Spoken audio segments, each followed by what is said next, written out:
हे आपण पाहतोय मालेगाव रोड या रोडवरील भवितव्य नगरच्या समोर सरपंच पाटी या सरपंच पाटीजवळ वर्षानुवर्ष हे नालीचं पाणी आणि वरून पडलेल्या पावसाचं पाणी साचत आलेलं आहे।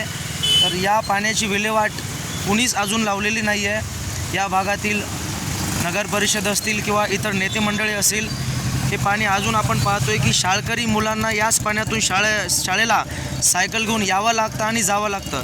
हे पहा, हे ऑटो किती मोठ्या प्रमाणात या पाण्यातून चालला आहे, किती मोठी रिस्क आहे बघा। याच्यामध्ये पॅसेंजरसुद्धा बसलेले आहेत, लहान मुलं पण बसलेले आहेत आणि काय परिस्थिती आहे आपण पाहू शकता।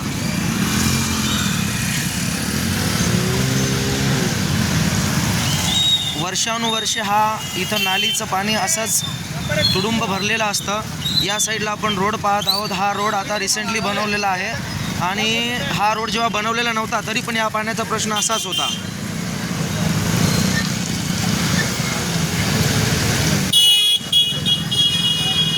हे पाहतोय आपण,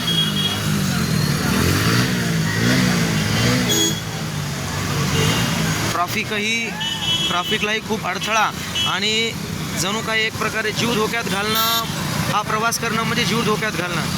शाळकरी लहान मुलगा जर या पाण्यातून आला तर तो घरी सुरक्षित जाईल याची काहीच गॅरंटी नाही आहे।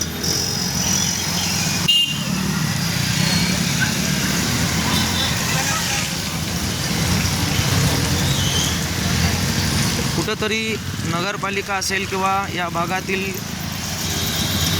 नेते मंडळी असतील, नगरसेवक असेल, यांनी थोडंफार याबद्दल काळजी घेतली पाहिजे की पब्लिक जीव धोक्यात घालून हा प्रवास इथं करत आहेत।